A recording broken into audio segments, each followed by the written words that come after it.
Welcome to Season 2 of The Unwritten Woman, a space for reflection, becoming, and choosing with intention. This season is for the woman who's done the work to heal and is now ready to live what she's learned. Here, we talk about identity, alignment, and designing a life that fits, not perfectly, but honestly. So grab your journal, pour your favorite drink, and let's dive in. I thought I had healed my people pleasing, but what I really did was stop needing anyone. I literally went from over giving, over caring to over controlling. And I actually told myself I was growing. But lately, and I really think it's because of this podcast, I have been asking myself a lot of questions, and I've been trying to figure out if it's strength or am I afraid of something? So if you listen to the last episode, I was processing real emotions, and I was asking and reflecting on whether I was reacting based on who I used to be, or if I was reacting based on this unhealed version of me, or if I was reacting if I was reacting based on this woman who I choose to become, right? I was questioning whether I was reacting from survival or alignment with the woman that I'm becoming. And deep underneath all of the reacting that I was doing was actually control. And underneath that control was hyper independence. And that it's not random. It's not arbitrary. It's identity. And if you listen to episode 2, that's where we talked about who are we becoming. And this episode is about the part of me that is still grabbing for protection and grabbing for the things that I thought I had healed from, that maybe I didn't heal from and still needs work. But I want you to recognize that self-actualization and the choosing that we do to become the woman that we desire to become doesn't come without the continued process of healing. And so even as I have been processing a lot of things in the last couple of weeks, I'm not going backwards. I'm still moving forward. It's just not the way that I pictured it.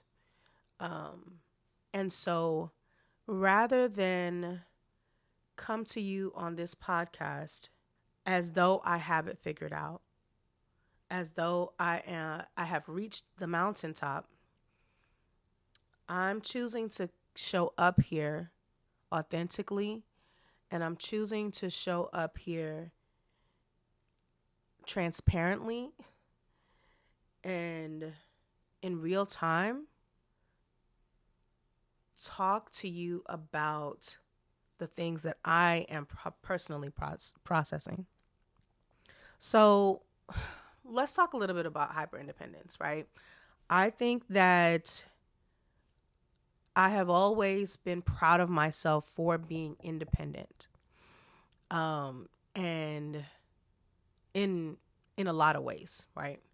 I've been proud of myself for being able to stand on my own 2 feet and be my own woman and not rely on anyone emotionally, mentally, financially, that I'm able to be my own woman and be independent. I'm very proud of that. And I don't want to take away from, I don't want to take away from that in my conversation here today, or in my reflection, or in my processing. But I do want to talk a little bit about hyper independence and why that's dangerous. For me, hyper independence looks like I'll just handle it myself. I'm not going to ask for help, even when I need it. I'd rather not delegate. I'll just do it myself. I can manage it. It's not letting people see when I don't have things under control. It's avoiding disappointment by simply eliminating the need for dependency, right? If I don't need anyone, then they can't disappoint me. If I don't expect anything from anyone, then I can't be disappointed. But here's the real thing. It's fear. The fear is I don't want to be disappointed, or I don't want to be rejected, or I don't want to be controlled, or I don't want to be vulnerable because I don't want anybody to hold that against me. And then I had to think, how did I become this person? How did I become this person that is hyper independent? Because at the end of the day, and if you listen to season 1, you know, and I'm going to say it, but you already know that these things don't come from nowhere. They don't come out of the sky, right? They come from something. They come from, whether it's how we were raised, whether it's cultural or societal norms. These things come from something, right? Whether it's trauma, whatever it is, my need to be in control and to be fully hyper independent comes from something. So, and I can only speak from my own experience, right? And if you can relate here, great. But I'm going to speak from the perspective of a Black woman. Black women, or Black girls, we're praised for being strong, but we're not protected for being vulnerable. We're not protected in our vulnerability. We watch women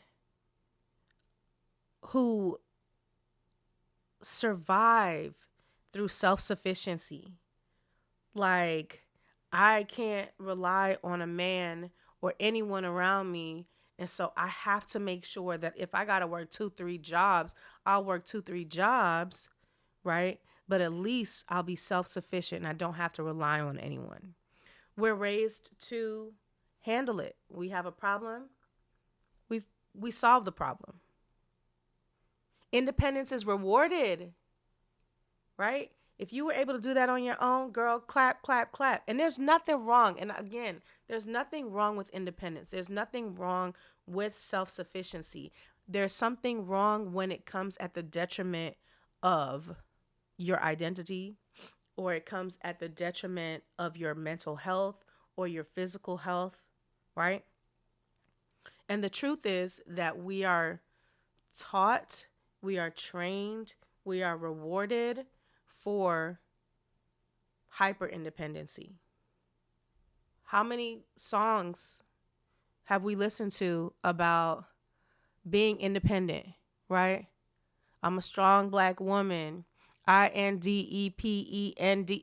Come on, guys. This is what that's what's in our music. It's what's ingrained in our culture, that we as Black women should be independent and we should not have to rely on anyone for anything, right? And when we are in a position where we do have to rely on someone else or something else, or there is a part of our lives where there is a level of dependency, right? It's a problem, or it's unhealthy, or you're looked down on, right?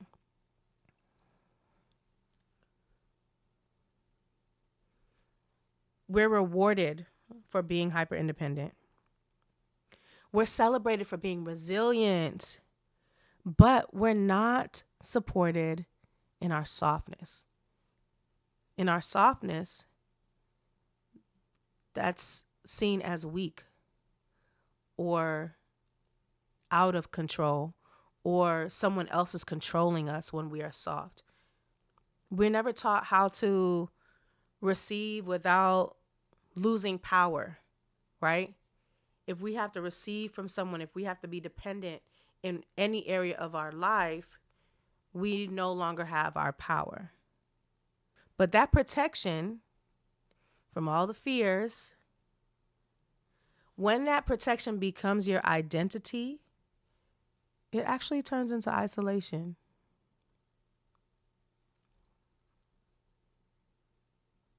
So if you've been listening to me, you know that I talk about my people pleasing tendencies, right?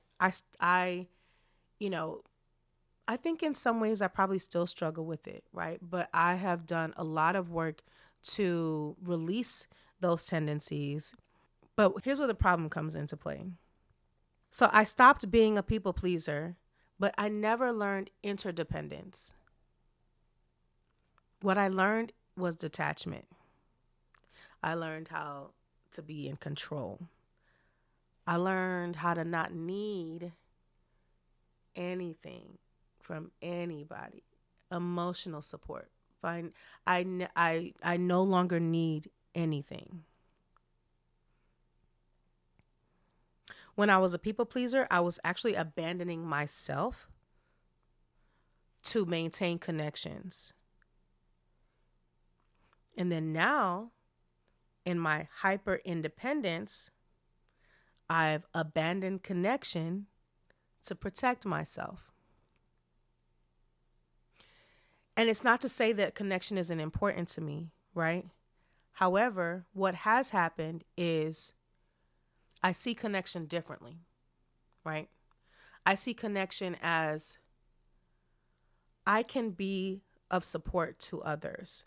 I can be there for you as a friend. I can be there for you as a sister. I can support you. I can hold your hand and I can be there for you when you need me. I'll give you the shirt off my back. I'll show up for you when no one else shows up for you. But I won't give you the opportunity to do the same for me. And that's because if I'm vulnerable, I'm afraid you'll use it against me. If I need something and you provide it, I feel like I owe you. And I don't want to be in a position where I have to owe you. And so, I'll say it again. In my people pleasing, I abandon myself for connection. But in my hyper independence, I'm now abandoning true, deep connection to protect myself. And neither of those things are whole. None of that is whole. I didn't feel whole as a people pleaser. I don't feel whole as a hyper independent Black woman. There's a gap. There's something missing.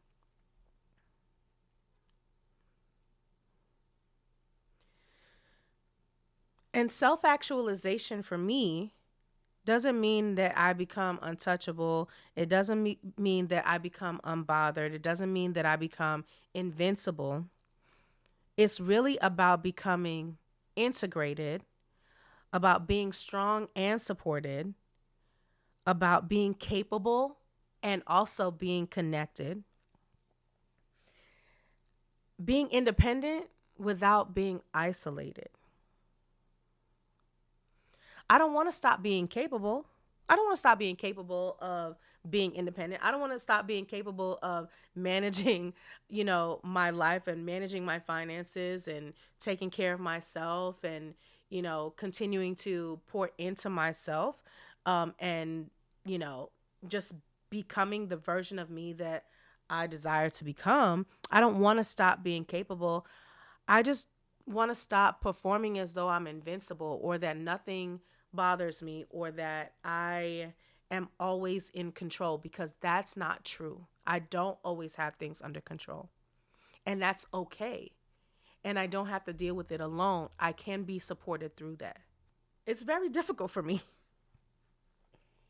It's very difficult for me because of all the things that I've explained, right? It's fear. It's a lot of fear. It's a lot of fear. And I didn't know that I had these fears until I started to assess like my how important it is for me to control everything in my life.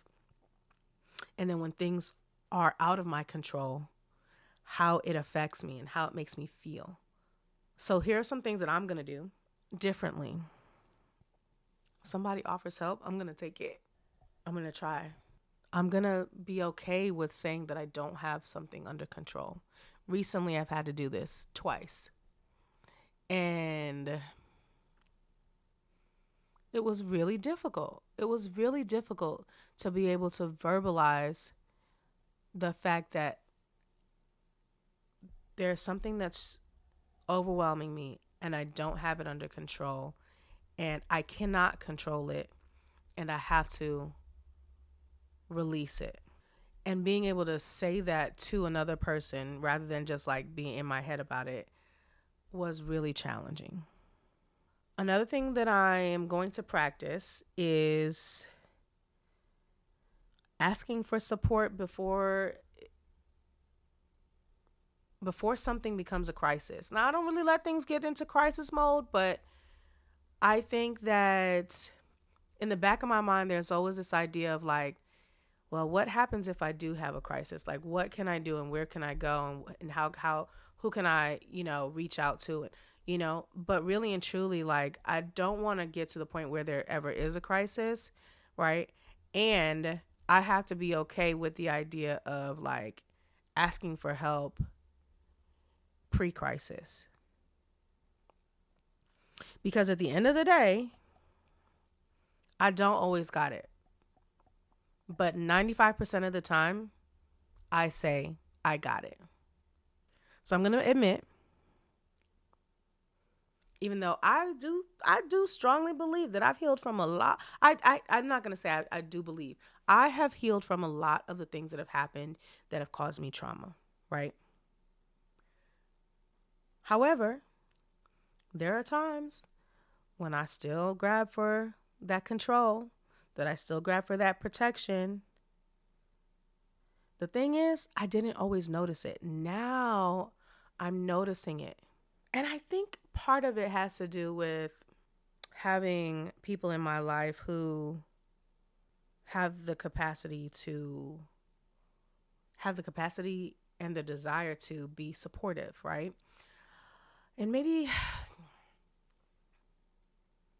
the reason why I've had to maintain control or semblance of control and, I've been unwilling to be vulnerable is because the people around me, I didn't necessarily trust them to keep a safe space for me or to not be judgmental or to not, throw something back in my face later on or, to just be supportive. And I think now that I have people in my life that have that capacity, I think it's making me realize that I got to let these people, I have to give them space to be there for me. And that has been really challenging. So I know that not everybody listening would consider themselves to be a hyper independent Black woman, right? I think we all have different experiences. But I think for those of you that can relate to what I've just shared with you about my own experience, my question to you is your independence empowerment or is it an armor? And I think it's a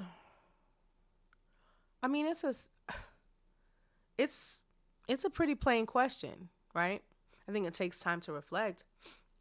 But I think it's a plain question. Like, if you see yourself as an independent woman, is that from a place of empowerment, or is it a place of fear or protection? Like, I have to be this way. I don't want to be this way. I have to be this way because X, Y, and Z. The question that I have for myself, or that I had for myself, was, where did I even learn that needing someone wasn't safe? Ooh, and when I sat down and thought about where all of this comes from, oh, y'all, I was just on the phone with my sister. And I'm talking about this, right? And I'm like, do you remember when? And do you remember when? And if you think about it, like, I could literally pinpoint example after example after example where I learned over time and through experiences that needing someone was not safe. And then the question becomes, okay, well, what do you do with that? Right? Do you unlearn and relearn? Or do you use those experiences to revalidate why you are the way that you are? And I am choosing to unlearn and relearn. I am no longer allowing those experiences to revalidate why I am the way that I am.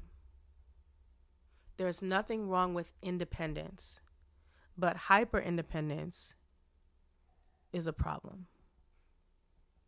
I've experienced it. I'm experiencing it. I see how lonely it is. And I no longer allowing myself to stay in that hole. I'm no longer allowing myself to repeat those same patterns. I'm choosing differently because the woman that I am becoming deserves room for people to support her. She deserves room for true connection. She deserves space to be vulnerable. She deserves space to be imperfect. And so I'm choosing to do it differently. Self-actualization for me in this isn't about not needing anyone. It's just about not needing to protect myself from everyone. Before you go, take a moment to sit with what came up for you today. There's no need to rush past it. If something resonated with you, I invite you to write it down. One thought, one feeling, one truth that wants your attention. This season is about choosing with intention, and sometimes the most powerful choice is simply noticing. If this episode supported you in any way, I'd love for you to subscribe to this podcast and leave a rating or a review. It helps this space reach women who need it. You're also welcome to like, comment, or share this episode with someone who might be on a similar journey. Thank you for sharing this space with me. Until next time, be gentle with yourself and keep writing your story.